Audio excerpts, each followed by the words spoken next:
بسم اللہ الرحمن الرحیم۔ صابر علی حاضر ہے تھنک ٹی وی میں پروگرام صاحب بات کے ساتھ۔ ناظرین، 8 فروری کے الیکشن کے حوالے سے انتخابی سرگرمیاں اپنے پورے عروج پر پہنچ رہی ہیں۔ خاص طور پر آج اتوار کا روز انتخابی جلسوں کا روز ثابت ہوا۔ اس حوالے سے لاہور میں اور پنجاب کے مختلف علاقوں میں تو مسلم لیگ نون اور پاکستان پیپلز پارٹی کے جلسے ہوئے، جبکہ کراچی میں جو بڑا جلسہ ہوا وہ MQM پاکستان کا ہوا۔ اس طرح کراچی میں ابھی تک سوائے MQM پاکستان کے کوئی اور جماعت اس طرح باقاعدہ کوئی بڑا جلسہ نہیں کر سکی ہے، جبکہ دعویٰ جو ہے وہ جماعت اسلامی کا بھی ہے، دعویٰ پاکستان پیپلز پارٹی کا بھی ہے کہ وہ کراچی کا مینڈیٹ جو ہے انہیں ملے گا، یا کراچی کا ووٹر جو ہے وہ ان کی جانب دیکھ رہا ہے، اور 8 فروری کے الیکشن میں وہ کراچی سے ون کریں گے۔ لیکن ایسا لگتا ہے کہ پاکستان پیپلز پارٹی کا جو سارا فوکس ہے وہ سندھ یا کراچی کی بجائے اس وقت پنجاب ہے، لاہور ہے۔ پاکستان پیپلز پارٹی کے چیئرمین بلاول بھٹو لاہور میں جلسے کر رہے ہیں۔ لاہور میں انہوں نے بہت بڑا جلسہ کیا ہے، اور وہ اپنے جلسوں میں مسلم لیگ نون کے سربراہ سابق وزیر اعظم نواز شریف کو للکار رہے ہیں، بلکہ انہوں نے باقاعدہ یہ چیلنج دے دیا ہے انہیں کہ میں اپنی پارٹی کی طرف سے وزیر اعظم کا امیدوار نامزد ہوں، تو مسلم لیگ نون کی طرف سے جو بھی وزیر اعظم کے لیے نامزد ہے وہ آئے اور ٹی وی پر مجھ سے مناظرہ کرے۔ تو یہ چیلنج بلاول بھٹو صاحب نے دیا ہے، لیکن اس چیلنج کو ظاہر ہے کہ مسلم لیگ نون کے لوگوں نے بلاول کو ایک بچہ قرار دیا ہے، اور کہا ہے کہ اس کا جواب دینا بھی جو ہے وہ ہم مناسب نہیں سمجھتے، اس لیے کہ وہ میاں نواز شریف کے لیول کا ہے ہی نہیں۔ دوسری جانب کراچی میں جہاں MQM پاکستان نے گزشتہ 2 ماہ سے مسلسل جو ہے وہ ٹاؤن وائز جو جلسے کیے، اور آج اتوار کے روز جو ہے انہوں نے ایک بڑا جلسہ کیا باغ جناح میں، اور اس جلسے میں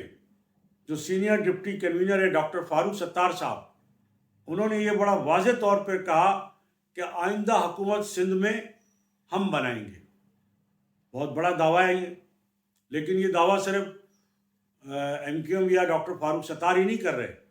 بلکہ جماعت اسلامی کراچی کے امیر حافظ نعیم الرحمان صاحب کا بھی یہ دعویٰ ہے کہ سندھ کی آئندہ حکومت وہ بنائیں گے، یا کم از کم ان کے بغیر کوئی حکومت نہیں بنے گی۔ جبکہ پیپلز پارٹی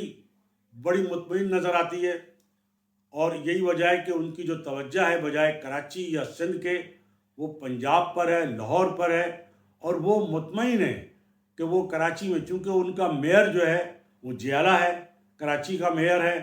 اور وہ اس حوالے سے کام بھی کر رہے ہیں کراچی میں، تو ان کا یہ وہ بڑے مطمئن ہیں اس اعتبار سے کہ آئندہ وہ تو ہمیشہ حکومت سندھ میں بناتے ہی ہیں، لیکن اس بار انہیں کراچی اور حیدرآباد سے بھی جو ہے قومی اور صوبائی اسمبلی کی نشستیں ملنے کی امید ہے، اس لیے کہ کراچی اور حیدرآباد میں ان کا میئر ہے، حیدرآباد کا بھی اور کراچی کا بھی۔ لیکن آج بہت بڑے دعوے ظاہر تقاریر میں جو ہے وہ مختلف سیاسی رہنماؤں نے کیے ہیں۔ ڈاکٹر خالد مقبول صدیقی نے جلسے سے خطاب کرتے ہوئے یہ کہا، ان کا یہ کہنا تھا کہ ہمارا یہ وعدہ تھا کہ 8 فروری کے بجائے جو کراچی کا جو فیصلہ ہے وہ 21 جنوری کو ہو جائے گا، اور آج 21 جنوری کے جلسے میں جس طرح کراچی کے شہریوں نے جس بھرپور انداز میں شرکت کی ہے، تو ان کا یہ کہنا ہے کہ فیصلہ آج ہی ہو گیا ہے، اور اب بلکہ آج ان کا کہنا ہے کہ آج کے جلسے نے 8 فروری کے فیصلے کی پر جو ہے وہ مہر لگا دی۔ اسی طرح MQM پاکستان کے سینئر ڈپٹی کنوینر مصطفیٰ کمال صاحب نے بڑا اہم انکشاف کیا ہے۔ ان کا یہ کہنا ہے کہ پاکستان پیپلز پارٹی جو ہے وہ انتظار کر رہی ہے MQM لندن کے بائیکاٹ کا، اور وہ اس آسرے پہ بیٹھی ہے کہ MQM لندن جو ہے وہ عین موقع پر الیکشن کا بائیکاٹ کرے گی اور اس کا سارا فائدہ جو ہے وہ پیپلز پارٹی کو ملے گا. اور وہ یہ سمجھتی ہے پیپلز پارٹی کہ اگر MQM لندن نے الیکشن کا بائیکاٹ کیا تو جو مہاجر عوام ہیں وہ ووٹ ڈالنے نہیں نکلیں گے. مصطفیٰ کمال صاحب کا کہنا تھا کہ یہ ان کی بھول ہے، یہ خام خیالی ہے، ایسا بالکل بھی نہیں ہوگا. مصطفیٰ کمال صاحب نے اس حوالے سے بڑی اہم بات کی کہ پیپلز پارٹی نے 2 ارب دے کر لندن میں جو ہے وہ اس بات پتنگ کو خرید لیا ہے. یہ بڑا اہم انہوں نے دعویٰ بھی کیا یا الزام اس کو آپ کہہ سکتے ہیں کہ انہوں نے یہ کہا کہ 2 ارب روپے دے کر پیپلز پارٹی نے پتنگ کو خرید لیا ہے. اور اس حوالے سے انہوں نے جو سابق وفاقی وزیر ہیں ڈاکٹر عاصم حسین کا نام لے کر کہا ہے کہ ڈاکٹر عاصم حسین کے ذریعے یہ ساری ڈیل ہوئی ہے. تو اس حوالے سے مصطفیٰ کمال صاحب نے ظاہر بڑی تفصیل سے بات کی ہے، لیکن جو خطاب تھا مصطفیٰ کمال صاحب کا اس حوالے سے ایک خبر بھی جو ہے سوشل میڈیا پر چلتی رہی ہے. تو وہ اس خبر کی تفصیل بھی ہم آپ کو بتاتے ہیں، اور جو مصطفیٰ کمال صاحب نے بھی اسی طرح کی جو ساری باتیں کی ہیں وہ ہم آپ کو بتاتے ہیں. اس حوالے سے سوشل میڈیا پہ جو خبر چلتی رہی، گردش کرتی رہی، اس میں یہ بتایا گیا کہ ضلع وسطی پاکستان پیپلز پارٹی کے حوالے کرنے کے لیے الطاف حسین اور ڈاکٹر عاصم حسین کا منصوبہ بے نقاب. ڈاکٹر عاصم حسین کی اپیل پر الطاف حسین نے پتنگ کے بائیکاٹ کا اعلان کیا. الطاف حسین نے پیپلز پارٹی کو پتنگ 2 ارب روپے میں بیچی. تو یہ ذرائع سے خبر بھی چلتی رہی، اور آج اس کا جلسے میں جو ہے مصطفیٰ کمال صاحب نے باقاعدہ یہ اس کا اعلان بھی کیا اور خطاب میں بھی اپنی ساری باتیں کی. اور اس خبر کے مطابق جو سوشل میڈیا پہ چل رہی ہے کہ ضلع وسطی میں MQM پاکستان کو ٹف ٹائم دینے کے لیے ڈاکٹر عاصم حسین نے الطاف حسین سے رابطہ کر کے مدد طلب کی، جس پر الطاف حسین نے 2 ارب روپے کے عوض پتنگ کے بائیکاٹ کا اعلان کر کے پتنگ پیپلز پارٹی کو بیچ دی. پتنگ کے بائیکاٹ کے اعلان پر ضلع وسطی میں خصوصاً اردو بولنے والی کمیونٹی میں شدید غم و غصہ پایا جاتا ہے. شدید غصہ اور الطاف حسین کے خلاف نفرت پھیل گئی ہے. اس ڈیل میں حال ہی میں پیپلز پارٹی میں شامل ہونے والے انیس ایڈوکیٹ، رضا ہارون، وسیم قریشی اور بابر غوری کے قابل اعتماد ساتھی خواجہ سہیل منصور اور دبئی میں مقیم سابق گورنر ڈاکٹر عشرت العباد نے بھی اہم کردار ادا کیا. ذرائع کے مطابق تحقیقاتی اداروں کو ایسے شواہد ملے ہیں کہ ڈاکٹر عاصم حسین نے الطاف حسین کو اپنے پرانے احسانات یاد دلا کر مدد مانگی ہے، اور الطاف حسین کو یاد دہانی کرائی ہے کہ اگر الطاف حسین نے مدد کی تو ضلع وسطی میں پیپلز پارٹی کے امیدوار، جن میں سے زیادہ تر کا تعلق بلڈر مافیا سے ہے، کامیاب ہو جائیں گے. تو یہ تو ناظرین وہ خبر جو سوشل میڈیا پہ چلتی رہی، اور اس خبر کے حوالے سے ہی جو گفتگو ہے وہ آج کے جلسے میں مصطفیٰ کمال صاحب نے بھی کی. تو جہاں تک یہ بات ہے کہ ضلع وسطی میں ڈاکٹر عاصم حسین صاحب کا کیا رول ہے، تو یہ کوئی نئی بات نہیں ہے. یہ کافی ماہ قبل ہی یہ ایک طرح کا ٹاسک جو ہے وہ دیا گیا تھا ڈاکٹر عاصم حسین صاحب کو، اور ضلع وسطی جو ہے باقاعدہ پاکستان پیپلز پارٹی نے ڈاکٹر عاصم حسین کے حوالے کئی ماہ پہلے کر دیا تھا، اور وہاں کے جتنے بھی معاملات ہیں وہ سب ڈاکٹر عاصم حسین صاحب دیکھ رہے ہیں. اور ڈاکٹر عاصم حسین صاحب جو ہے وہ جو پاکستان پیپلز پارٹی کے شریک چیئرمین ہیں، سابق صدر پاکستان آصف علی زرداری کے بہت ہی بااعتماد ساتھی اور دوست ہیں. اور ڈاکٹر عاصم حسین صاحب صرف پیپلز پارٹی کے رہنمائی نہیں، اور آصف علی زرداری صاحب کے قریبی اور بااعتماد دوست ہی نہیں، بلکہ ان کا جو ایک طرح سے جو تعلق یا یوں کہنا چاہیے کہ جو ان کی جو دوستی ہے، جو ان کے مراسم ہیں، وہ ایم کیو ایم جو پرانی ایم کیو ایم ہے اس سے بھی رہے ہیں بڑے قریبی۔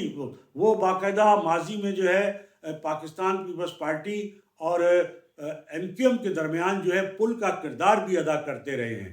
تو یہ کوئی نئی بات نہیں ہے کہ ڈاکٹر عاصم حسین صاحب جو ہے وہ ضلع بستی میں پیپلز پارٹی کو ظاہر ہے کہ کامیاب کرانے کے لیے بہت سارے معاملات جو وہ کر رہے ہیں۔ اور آپ نے دیکھا کہ جو ایم کیو ایم کے جو سابق رکن قومی اسمبلی تھے خواجہ سہیل منصور صاحب، وہ پاکستان پیپلز پارٹی میں شامل ہو گئے تھے، اور انہوں نے جو ہے باقاعدہ نارتھ ناز آباد میں جو ہے ایک پیپل سیکریٹریٹ بھی جو ہے وہ قائم کیا، اور وہاں سے وہ الیکشن بھی لڑ رہے ہیں، اور ایم کیو ایم کے کئی جو لوگ ہیں وہ پیپلز پارٹی میں شامل ہو گئے ہیں۔ اور اس حوالے سے جو دو بڑے نام تھے ایم کیو ایم کے، انیس ایڈوکیٹ اور رضا ہارون صاحب، انہوں نے بھی جو ہے وہ آصف علی زرداری صاحب کے ہاتھوں جو ہے وہ بیعت کر لی ہے، اور اب وہ باقاعدہ پاکستان پیپلز پارٹی کا نہ صرف دفاع کر رہے ہیں بلکہ آصف علی زرداری صاحب کی ترجمانی کر رہے ہیں۔ تو یہ اس وقت کی صورتحال ہے۔ اور جہاں تک کا کراچی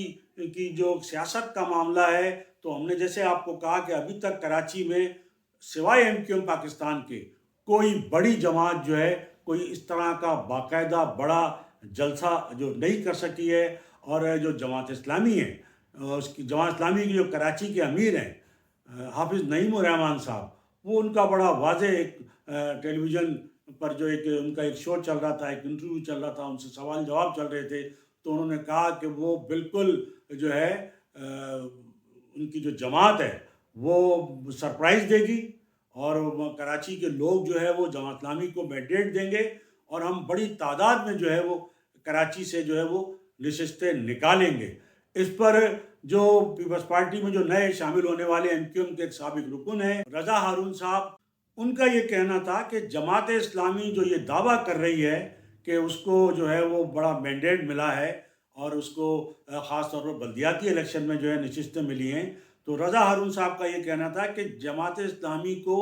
جب بھی زیادہ سیٹیں ملی ہیں یا کوئی تھوڑا بہت جو بھی مینڈیٹ ملا ہے، وہ صرف ایم کیو ایم کے بائیکاٹ کی وجہ سے ملا ہے۔ اس سے پہلے بھی جو نعمت اللہ خان صاحب جب ناظم اعلیٰ کراچی ہوئے، تو اس وقت بھی ایم کیو ایم کا بائیکاٹ تھا، تو جماعت اسلامی کو موقع ملا، اور جو گزشتہ جو بلدیاتی الیکشن تھا اس میں بھی ایم کیو ایم کا بائیکاٹ تھا، تو اس لیے جماعت اسلامی کو زیادہ سیٹیں ملی۔ لیکن اب چونکہ جماعت اسلامی اکیلی میدان میں نہیں ہے، اور اس لیے اور دوسری جماعتیں بھی ہیں، تو وہ مینڈیٹ جو جماعت اسلامی جو توقع کر رہی ہے وہ اس کو اب نہیں ملے گا۔ حافظ نعیم الرحمن صاحب کا یہ بھی کہنا ہے کہ ان کا مقابلہ جو ہے وہ ایم کیو ایم سے تو ہے ہی نہیں، ان کا مقابلہ ہے پاکستان پیپلز پارٹی سے۔ اور حافظ نعیم الرحمن صاحب یہ کہہ رہے ہیں کہ ایم کیو ایم تو کہیں نظر ہی نہیں آ رہی، ایم کیو ایم اس وقت ایم کیو ایم پاکستان جو ہے ان کا یہ کہنا ہے کہ وہ کسی تیرہ میں نہیں ہے، اور ان کا جو سارا الزام ہے کہ الیکٹرک کے حوالے سے جو 20 سال کا جو مزید جو لائسنس دے دیا گیا ہے کراچی کے لوگوں کو، ایک طرح سے قتل کا لائسنس دے دیا گیا ہے، 20 سال کے لیے مزید مسلط کر دیا گیا ہے، تو حافظ نعیم الرحمن صاحب کا یہ کہنا ہے کہ اس میں ایم کیو ایم پاکستان جو ہے وہ برابر کی شریک ہے، اور ہم منتخب ہو کر یہ نہ صرف کراچی کو جو ہے وہ کہ الیکٹرک کی اس اجارہ داری سے جو ہے نجات دلائیں گے، بلکہ جو کراچی کے دیرینہ مسائل ہیں، پانی، سیوریج اور بے روزگاری اور جو بے شمار مسائل ہیں، ان سے ہم کراچی کو نجات دلائیں گے۔ اور حافظ نعیم الرحمن صاحب کا کہنا ہے کہ یہ سب جانتے ہیں کہ جماعت اسلامی جو ہے وہ اس طرح اپنے لیے کام نہیں کرے گی، اب نہ اپنی پارٹی کے لیے کچھ لے گی، نہ اپنے لوگوں کے لیے کچھ لے گی، وہ صرف اور صرف کسی بنیاد پر بھی اگر حکومت لے گی یا کسی کا ساتھ حکومت میں کسی کو سپورٹ کرے گی، تو صرف اور صرف کراچی کے لوگوں کے حقوق کی بنیاد پر کرے گی۔ اور انہوں نے یہ بھی کہا حافظ نعیم الرحمن صاحب نے کہ ایم کیو ایم کے لوگوں کے لیے تو خود ان کے قائد متحدہ جو ہیں وہ کہہ چکے ہیں کہ یہ ایک وہ جو ٹوٹی چپل میں یہ لوگ آئے تھے جو آج پجیروں میں گھوم رہے ہیں، اور ڈیفینس اور کلفٹن کے بڑے بڑے بنگلوں میں رہ رہے ہیں، اور ان کے ملیشیا اور دنیا کے امریکہ اور کئی ممالک میں ان کے بزنس ہیں، تو خود ان کے قائد یہ کہہ رہے ہیں، کوئی اور نہیں کہہ رہا، تو یہ تو انہوں نے تو اپنی ذات کے لیے ہمیشہ جو ہے وہ MQM کو بیچا ہے اور پیپلز پارٹی کے ہاتھوں بیچا ہے، یہ کہنا ہے حافظ نعیم الرحمان صاحب کا۔ بہرحال سیاست اس وقت بڑی گرم ہے اور کراچی کے حوالے سے بھی مختلف جو ہے وہ دعوے وہ سامنے آ رہے ہیں۔ اب دیکھنا یہ ہے کہ یہ ابھی تک تو بات صرف جلسوں کی ہے اور ظاہر ہے کہ دعووں کی ہے، لیکن 8 فروری کو جس دن پولنگ ڈے ہے اس دن کیا ہوگا یہ ظاہر ہے کہ 8 فروری کی شام جب نتائج آنا شروع ہوں گے تبھی پتہ چلے گا کہ کون سی جماعت کتنے پانی میں ہے اور کون آئندہ سندھ میں حکومت بنانے کی پوزیشن میں ہوگا۔ تو ناظرین، یہ ہماری آج کی گفتگو۔ اس سے پہلے کہ میں آپ سے اجازت دوں، میری آپ سے یہی گزارش ہوگی کہ آپ think T V HD channel کو سبسکرائب کر لیں، اپنے دوستوں میں شیئر کریں اور لائک کریں۔ اس کے ساتھ ہی آج کی اس نشست سے صابر علی کو اجازت۔ اللہ حافظ۔